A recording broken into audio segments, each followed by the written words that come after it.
Talking more big boys, interior offensive linemen, and I got a friend on to help me with this one.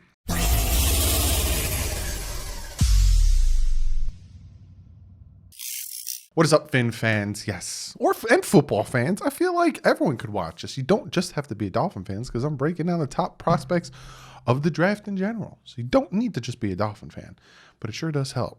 Tom Grassi. Break down the guard centers. I got my boy Reason on before I bring him on. There's a few things we need to talk about, a few people I need to shout out. Y'all know how it is. In the description, I will pin when we start and start talking about this stuff. For the people who don't give a flip flap and the flim flam, you could just fast forward it on because I got to shout out some people. First, I got this pic here of Big Sauce and Little Sauce. Big Sauce is the one who has the merch on. Little Sauce is his son. Thank you so much for grabbing some merch. If you do want to grab some, you could see it below. I'm working on getting hats and stuff made. It's a harder process than I thought it was going to be, but I'm working on it. But thank you guys for grabbing some merch. And to Little Sauce, how you doing, buddy? Then we have a new Patreon, John Kilmartin. Thank you so much for joining the Patreon. Got a new member, Vivian Martin. Thank you so much for joining the membership. Also have to shout out my guys at patchvibes.com. Be sure to use the promo code DDW. You get yourself 20% off. They got fantastic stuff. Grandtastic. They got Grandtastic. It's a mixture of grand and fantastic stuff over there. T-shirts, pins, all that stuff. I'm working with them on potentially doing a giveaway with you guys. So we'll see how that all pans out. Also, check out Miami Sports Music. Fantastic stuff over there. Podcast, all that great stuff. Hit their subscribe button and check out their website. Do I have any other news? Yes, I do. Tomorrow, we're going to be talking D-line, right? I'm putting the DTs with the DNs or the pass rushers, because you could say, well, Doug technically is an outside linebacker, 3-4, it's just pass rushers, right? I'm only going to give you 3 DTs because DTs, defensive tackles, even nose tackles, whatever you want to call them, I might have some guys that can play both. It's not that great. So I'm only going to give you 3 defensive tackles, but I'm giving you 5 pass rushers because that's soft spot in my heart. That comes out tomorrow. But other than that, I got nothing else to say. It was only, 2 minutes? And nothing else to say. If you fast forward to this point, again, you missed a lot. You might have missed a lot. I talked about new merch and stuff. So watch it. Also, I shout people out. So if you're one of those people and you're like, screw this, I don't want to listen to it, but I became a new Patreon, why can't? Let's go. Reason's got a lot to say, and I like listening to him talk. So let's go to what Reason and me had to talk about earlier, about 20 minutes ago. Long time coming. A long time coming. But I got my guy Reason here finally. Inside the NFL. Reason, how are you doing, bud? I'm not too bad, man. I appreciate the opportunity to come on here and talk some pigskin. Yeah, man. And I had to, if you guys don't know about Reason and Inside the NFL, first off, the intros to his live stream, thing of beauty. I don't know if you did them or no, Miami Sports Cheese. Miami Sports Cheese, yeah. Dude, it's like watching like a Showtime HBO, like it's so good. The one time I was backstage and it played and I was just like watching it. And then all of a sudden he's like, and here's DouglieDoWrong. And I was like, oh yeah, I'm on. Hey, what's up, everybody? It's funny because like even when I had Quinn Miners on the show, like even I could see him backstage sitting there watching it. You know what I mean? Like it's true. Like a lot of people when the first time on, they get stuck watching it. But shout out to and the one I was on, it was like a few months back. It was different than this one. And it's just so good. But for real, if you guys haven't yet, be sure to go over, check it out. He does a great breakdown of prospects. He does a great breakdown of film. He does a great breakdown of the team. That's why I got him on. Not only is he my friend, but he does a great breakdown. So I'm like, I need some help with the guards. So why not bring on my man Reason? So what we're going to do, like I said, I brought him on to help me. We're going to 5-1, like you guys already know. I'm going to give mine, and then he's going to give his, and then maybe, we'll go back and forth. And real quick, we're going to talk about the positives of our guys and negatives. We're probably going to overlap. So if you have anything to add or, vice versa, we'll do that. But let's jump into this. My number 5 is Wyatt Davis, guard out of Ohio State, 6'4", 315. This man he's a beast. The only time he is ever on the ground is when he's pancaking somebody. Great hands, doesn't panic when he gets over pursued or when he gets somebody that, pushes into him. And he's got all the physical tools to be that NFL guard. Now, his negatives are he had a big step back from 2019 to 2020. He's, late recognizing the stunts. And if Dolphin fans know from watching last season's tape, the stunts is what killed us against Denver, against Oakland. The opposing defensive line ran those stunts, absolutely killed us. A lot of miscommunication with him, which he needs to work on.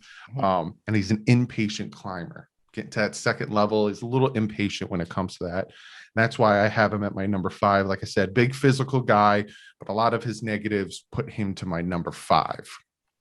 Yeah, I have him at number 5 as well. I think he's perfect for his zone scheme. Like you said, the word beast. I think he's an absolute beast at the point of attack. He just needs to be a little bit more consistent. The effort, you love to see that the effort is there on every snap. I think with the right coaching, that effort will turn into consistency. I mean, you labeled his size 6'4", 315, and he has really decent feet and footwork for a man his size. He can maul you, or he can straight up overpower defenders, which makes up sometimes for when his technique does lack. He has a really good understanding of leverage and is solid with it, drives defenders back to the second level in the run game. Doesn't allow the defender to collapse the pocket, especially if they try to win with power against him because he's so strong. His punches are as powerful as any lineman in this draft, whether you talk about the interior or straight up tackles. I think his balance is a little iffy on some snaps. He needs to do a better job at setting a better anchor. His agility and overall athletic ability is definitely on the lower end. And like you said, his tape went down because this year he had some injury concerns, right? He was helped off the field on 3 separate occasions this season. Overall, I think he's one of the better guards in this draft. And I think, you look at a team like the Patriots losing Tooney, they get a guy like this, and all of a sudden he gets coached up a little bit, and it could be a problem for all the teams in the AFC East, including us. Yeah, he's definitely around there. So you're thinking what, like 3rd rounder, 4th rounder with this guy? I actually think him and Trey Smith will probably both go in the 2nd round. Okay. All right. Now we're going to jump to our number 4. And my number 4, Reason would know very well. If you guys haven't yet, go check out Reason's interview with my number 4, Quinn Miners, center out of Wisconsin Whitewater Warhawks. 6'3", 320. He is another guy. A lot of the guys on my list are big moving guys, and that's him. Big guy that's going to move the man in front of him. He's straight line. He's straight line off the snap. He's going to come, hit you, move you, start making you backpedal, and he is good at identifying the stunts. Which that's why I moved him to my number 4 versus my number 5, because, like I said, after watching last year, we need these guys to identify stunts and not go after the wrong guy and leave a gaping hole in the middle. And he's got that ideal build for a guard. He's got that physical 6'3", 320, big build of a guy. Now, here's the negative. He went to Wisconsin Whitewater Warhawks, right? Level of competition isn't up there. He didn't really go up against who he's going to be going up against in the NFL, especially going against the Jets, Patriots, and Bills twice a year. So it's not really up there. He's not as agile as you'd want a guard or center to be, especially if we're going to throw some pitch plays and have him go out and block. And he also has wide hands when it comes to pressing on the pass plays, which isn't good. Playing defensive end, I would love to see an offensive lineman get up and just open his chest for me, because I'm going to come up and I'm going to push him right on his butt. But I have him as my number 4 because of the size, the strength of him, and the recognition of the stunts. Who do you have as your number 4? I have as my number 4 guy, I have Landon Dickerson. Quinn didn't, I would have put him at 6. He just quite didn't make the cut for me. But I mean, you pretty much nailed it. He's such a mauler. He's so athletic for a guy his size. He's absolutely fantastic. But Landon Dickerson would be number 4 for me. No player has more heart than Dickerson, I think, in this draft. The fact that he suited up and played in victory formation only weeks after an ACL tear, I mean, that speaks absolute volumes. He's a very smart player. He's great at diagnosing oncoming blitzes, always keeps his head moving on a swivel from left to right, calls protections out very well. He's very sturdy in pass pro, did a fantastic job protecting both Tua and Mac Jones at Alabama. He's a absolute powerhouse, constantly open up lanes and holes for Najee in the run game. So he's very dependable in run sets. Always keeps his hands active, has a very solid punch. He's quite athletic, just not seen by his cartwheels photobombing Mac Jones on the NFL Network. But he moves to the second level really well. He has really nimble feet and solid footwork. I think he has really good hip flexibility, bend, and maintains a good pad level as he squares defenders up. You rarely see him lose a leverage battle. And the thing that I love too is he has a motor that never stops. He's always looking to make a block or for a defender an open space to engage with. And I think he has a really strong anchor and tree trunks for legs. His lower half is super strong. He just drives through defenders when his legs keep churning. Obviously, the only really big red flag for him would be his injury history, and that may scare teams. You know, he's torn his ACL twice, and he has 2 season-ending ankle injuries as well. So that's why he was red-shirted. So, you know, other than the injuries, though, this guy he's one of the most complete interior linemen in this draft, I believe.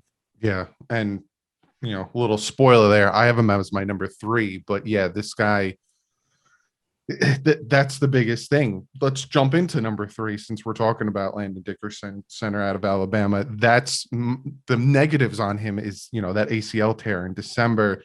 And it took him 5 years, 5 years to really show up. Like you said, he redshirted, but he was like a big man in a small man's world, just completely destroying people. But, you know, like you said, fridge, he loved pancaking people to the ground.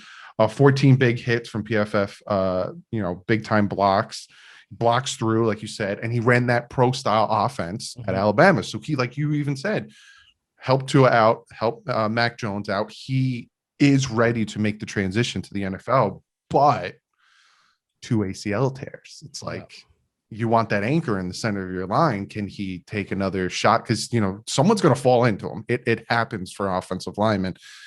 Will he tear it again? I have him at my number 3 just because of how good he is. And he ran that pro style offense. So it pushed him up for me to number 3. Who do you have as your number 3? I've Creed Humphrey out of Oklahoma. He didn't allow 1 sack at the collegiate level, which is crazy to think about because I think he had over 1,200 snaps. If Dickerson is really smart, like we're talking about, I think Humphrey's a damn genius at calling protections, diagnosing blitzes, picking up mics and such. He's one of the smartest, if not the smartest, offensive linemen in this draft. Humphrey's pretty strong. He has a solid anchor to back that strength up against oncoming rushers. He has extremely active hands. They get under your pads and it's over because they're like vice grips, or he can take a defender out with his solid punch. He's a really good run blocker, seals off defenders very well, and was one of the main contributors to Oklahoma having a solid run offense the last few years. He's really good at pulling. I guess his second level very easily, shows really good footwork consistently. He's shown great leadership while he's been at Oklahoma. He was the heart and soul of that Oklahoma offensive line.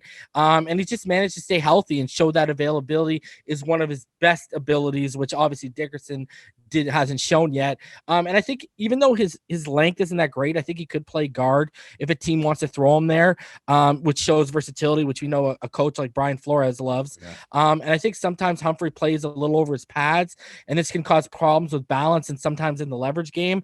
And clearly, if you watch him in 2019, it was way more impressive than what you saw in 2020. So a coaching staff needs to tap back in to that for him to really reach his ceiling at the next level, I believe. Yeah, I agree. I agree so much that I have him as my number 2. It works. It just works. We're climbing that ladder right up. Creed Humphreys, yeah, he's my number 2, and I agree with everything you said. Those, especially the hands. And that's the thing I saw and I heard the most is once he got you, you're done. He's going to move you where you want, especially the big nose tackles. He was very good at getting the nose tackles out of the hole and opening those lanes. The only downside to him, because you nailed pretty much everything I was going to say. 3-year starter, 2,488 snaps, like you said, the heart and soul of that offense. The only downside is he was kind of unchallenged going against 3-man rushes a lot because of the style of offense that Oklahoma ran. But like you said, and he got dominated when he faced the big guys, but he's my number 2 for the exact positives, big hands, upper body strength, moving the nose tackles, the versatility that you're talking about, center to guard to center. Because right now we don't know who the center is going to be. I don't think Skura is going to be our starting center. I pray to God he's not going to be our starting center. I wouldn't even mind if Dieter or Jesse Davis was our starting center, but that's a video for another time. We'll have reason on. We'll predict who the roster is going to be. But yeah, that's why I have him as my number two. This 3-year starter, helped with that offensive line, heart and soul of the team, like you said. Who's your number two? I just wanted to add about Creed Humphrey. It's kind of like Tyler Biadasz, right? Like Mhm. Tyler Biadasz dropped last year because his season wasn't as impressive as the year before, right? Like just like Creed Humphrey, when you saw early big boards and early mocks, Biadasz was going off in the 20s and Creed Humphrey was going off in the 20s, and now they have a little slip because of the year and the tape they just put out. But I think Creed Humphrey is going to be special, man. I really do. My number two is Elijah Vera Tucker. He's a pretty good athlete. He can play tackle or guard, though I think his ceiling is higher on the interior. His obvious 32 and 1/8-inch arms aren't ideal for a tackle, and it shows up on tape when you watch him. He's got very good hands. He hits like concrete when he punches. When he gets a grip of a defender under the pads, it's an absolute wrap. He's consistent in pass pro and run sets, gives maximum effort, and it truly shows when you watch him at work. He's very strong. His 32 bench reps clearly showed that, but you see it on the field too when defenders test him with power on power. Explosive lower half, has burners attached to his feet when he gets out of his stance, has a little bit of a mean aspect to his game, will pancake or throw defenders around at times. He's also really good at pulling and in open space when he gets to that second level, showing off that high-end athleticism that he has. He has great balance and recovery ability to his game. He's a smart player. He's diagnoses blitzes, stunts, twists, and loopers at a high-end rate.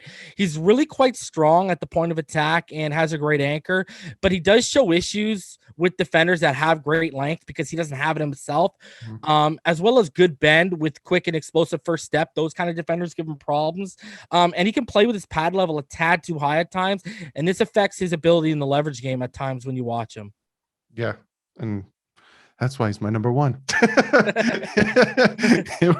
I said, and the funny thing is, we didn't plan this. Like literally today, I think I gave you my 5, you gave me your 5. I was like, hey, this is gonna work out perfectly. Yeah. But yeah, that's why he's my number one. That versatility, guard to tackle. Like, even when I first hit up Reason, I said I want you on for guard center. He even said to me, where do you have Vera Tucker? Do you have him as your tackle? Do you have him as your guard? And just like Reason said, the smaller arms is why I have him as my number one guard, but the versatility to go from guard to tackle, kind of like a Robert Hunt, is why I have him as my number one. Like you said, great awareness, and that's something that, especially guard, we need help, because a lot of the pressure that Tua faced was from the guard position, mostly the right guard position. Steady, and like you said, the feet just constantly churning. He's only negatives, really. He's not a special athlete, right? He's not going to blow you away with his athletic moves, and he kind of got dominated a little bit by legit NFL talent that's going into the NFL. But other than that, that's why I got him as my number one. Would you be upset if the Dolphins, in my first mock draft, I took Vera Tucker at 18. Would you be upset if the Dolphins did? I would take a tackle because I think we have that right guard answer in Robert Hunt. Gotcha. Like I'm a big proponent of, if they don't take Sewell at 6, because I've been leading that train for quite some time. I've started the Tevin Jenkins at 18. So because I love Tevin Jenkins' game. So yeah, I would take a tackle and kick Hunt inside, and then move Kinley to his natural left guard position that he showed up so well last year next to Austin Jackson, that where he played next to Andrew Thomas at Georgia. That's what I would do personally. Yeah. But I wouldn't be upset. Yeah. It just makes, like you said, it makes more sense, especially because when Kinley went to left guard against the Patriots, when Flowers went down, we had over 100 yards rushing. It was because of Kinley, and it was because of Tua with the RPO. But it was, a thing of beauty. So who's your number one? Who's your top guy? So my number one's probably going to be a little controversial. But I had Ryan Roberts on my show a couple weeks ago, and we talked about it, and I'm right there with him. It's Rashawn Slater. I know it's controversial, but given his arm length, the T-Rex arms at 33 inches, and the things he does well, I just project his ceiling being higher inside than outside at the next level, like Vera Tucker, like Robert Hunt. People are so high on him because of that 2019 tape against Chase Young. But if you actually pay attention, he either had a running back or a tight end helping him with chip blocks and such the majority of his reps against Chase Young. So he wasn't really caught one-on-one on an island with Chase Young very much at all. He got quick feet. He's agile, good athlete who moves laterally very well and gets to the second level very well. He's a great run blocker, moves defenders out of lanes and open holes fairly consistently. I'd say this is probably one of his biggest strengths. He has a good anchor. He's shown the ability to recover if he's initially beat with a bull rush, swim move, etc. Active hands that win hand fights, uses them well against defenders under their pads. Very high IQ, diagnoses blitzes, stunts, twists, loopers very well. Probably the most versatile lineman in the draft. He played left tackle and he played right tackle in college, and he does a lot of things well that translate to him being successful in the inside, obviously, with how I have him ranked. Really strong at short setting, working backside, and with cutoff blocks. Obviously, his length is a concern with 33-inch arms. His punches do also tend to get swatted away quite easily at times. He gets beat inside pretty easily, especially at the B gap with power moves, which make me question, his overall lateral movement. And I know he put up 33 reps at his pro day, but he doesn't win with strength. He doesn't maul defenders. He doesn't move them around with ease like that. So it's one of those, double-edged swords of him putting up those reps that you got to kind of go back to the film and you'll be like, it's kind of like Chase, right? Jamar Chase runs a 4.38. He doesn't look 4.38 on film, right? So, it's kind of the same thing with Rashawn Slater. But I think just like Verata Tucker, you could try them out at tackle, see if they work. They don't work, just kick them inside. But I do think their ceiling, they have the higher ceiling inside than they do on the outside. Yeah, I agree 100% because my last video was on tackles and I had Slater at 2, and his biggest knock for me, like you were talking about, is the length of his arms, and he seemed to be probably better situated at the guard position. So I agree 100%. Before I let you out of here, I need to get your predictions. Who would you like? I can already tell who you're going to pick. Who would you like the Dolphins to go at 6 and 18? And do you predict any first day trades from the Dolphins? Well, I've been a proponent of the 2 Ps at 6, either Pitts or Panay. Okay. I think they make the most sense. We got 12 receivers in there. I want to see what Kirk Merritt has. I don't want snaps being taken away from Lynn Bowden and such. You know what I mean? Like, we had another receiver. We're at a baker's dozen. All right. You know what I mean? Like, it's just, we got a lot of receivers. I think Pitts is an absolute game changer. I think he can win Rookie of the Year.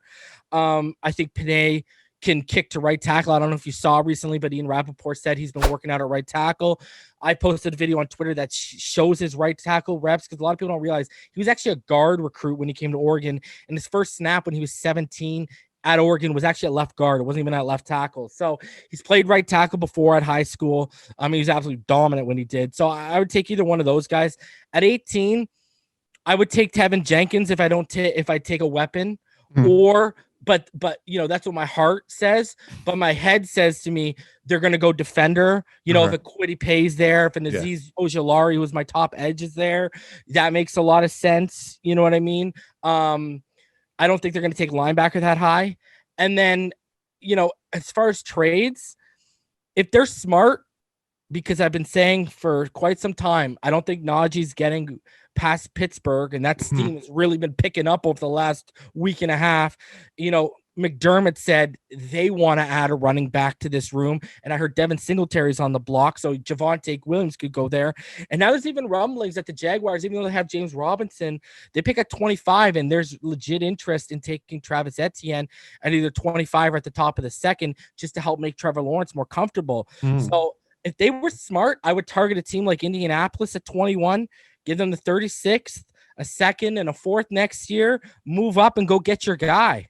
I think if you're going to get a running back, especially a Najee Harris, he's 23 right now, right? So you get the 4 years and an option, takes him to about 28, right? Franchise tag him for 1 year, he's 29. You've barely paid the guy and you let him walk at 30. And you redo it. You go out and draft another guy. So if there's going to be a trade up, I would think it might be for their guy in terms of running back, because you got to watch the Jets at 23 too, because I don't think they're going to go into the season with LaMichael Pirine as a starter. So you know what I mean? So you never know what the Jets. But I think, I think they made, I've been saying since last year, I think Joe Douglas is a fantastic general manager. And I think they made the best hire this offseason with Robert Saleh. So the Jets are going to get things together slowly but surely. And I think in 3 years, they'll be it'll be us, them, and the Bills battling it out. And I agree 100%. I was even talking about it that I would love to see the Dolphins be a little bit more aggressive this year. Last year, they were a little bit more passive, trade Mhm. downs and stuff like that. First, like you said, if they pulled that off and the Dolphins somehow got, Pitts or Panay, they got either a tackle or that An edge Aziz, rusher. Yeah. and then they move up and they get Najee with those first three They've picks, won the draft in the first I'm round. done. They could do whatever the heck they Yeah. want with the next 2 days. Yeah. We got our running back, we got our pass rusher or offensive lineman, and we got our offensive lineman and Pitts. I'm good. I'm good. So you need to get on the phone call. Because you know what's so good about drafting a guy like Tevin Jenkins, a natural right tackle? Mm-hmm. It fixes the right guard because now Hunt kicks in. It moves Kinley to his natural left guard. Like, it has a ripple effect Yep. throughout the offensive line that can set your offensive line for the next 10 years. Yep. So it's a smart move. We'll just see if they do it. And just have a huge competition at center between Jesse Davis, Dieter, and Skura. And there you go. Yeah. Oh, agreed. I'd be pumped. But like I said to you guys when I first had Reese on, you guys got to check him out. Inside the NFL. You also don't you have a podcast with the great Richmond Webb? Yeah, I have. We're now on dolphinstalk.com. Nice. It's we just dropped the 27th episode last week. It's me, Richmond Webb, and Mr. Ballgame. So yeah, we usually run about 45 minutes to 55 minutes per episode, and yeah, we cover topics that that basically in the Dolphins world. So we explore and expand on topics. So yeah, check it out. It's called The Finish Line. So go check it out, dude. Like I said, if you guys don't know, before we got on here, me and Reason we're just chatting. We have so much to talk about. So this won't be the last time you'll see Reason on here. Thank you so much for coming on, bud. Appreciate it, brother. And I can't wait to have you back on the next round table that I do. So you'll be back on my channel too. They were blessed. I'll let you guys know. You got to go over, check it out. But yeah, thanks again, bud. No problem, brother. Have a good one. First time having Reason on. Like I said, it won't be the last. We had a ton to talk about, and there's a lot more we want to talk about that we'll do in other videos. But be sure to comment below. What are your 5 offensive guards / centers? Like Reason had Slater, who's a guard tackle. I had Vera Tucker, who's a guard tackle. And then there's also some guys who can be guard centers. Comment below. I want your top 5 guard centers, interior offensive linemen. I'm going to get to one of you guys. Comment of the day. Now, this one I pulled from Twitter. If you remember in last video, I asked you guys on Twitter, hey, get at me for comment of the day. Well, you guys had so many good ones. I went back to that and pulled this one out from Colorado Fins fan.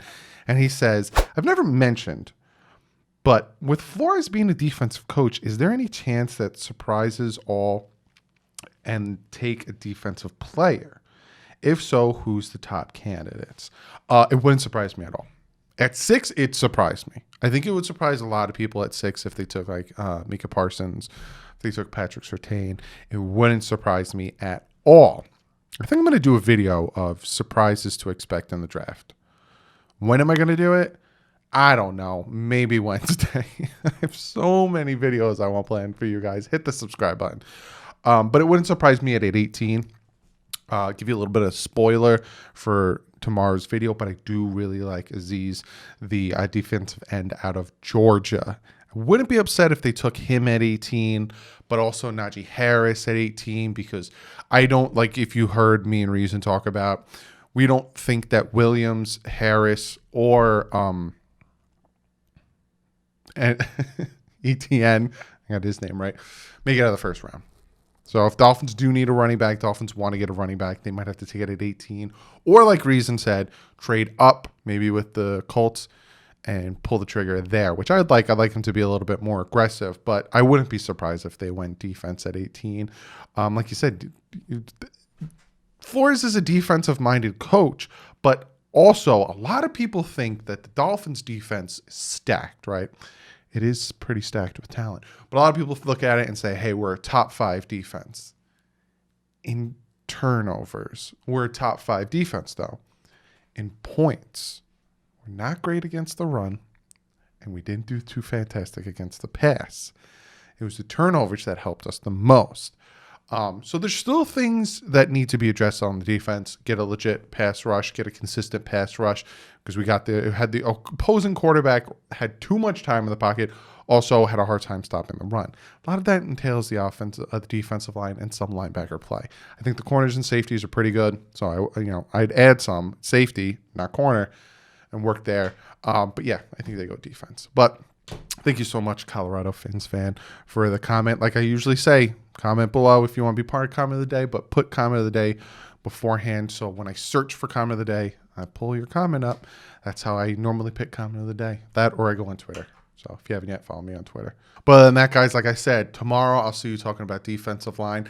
I think Wednesday I'm going to do a video talking about surprises to expect coming the draft, potential trades, stuff like that, so you don't get shocked. Maybe I'll do that on the 28th. Comment below. Would you prefer it Wednesday or would you prefer it the day before the draft? Comment below.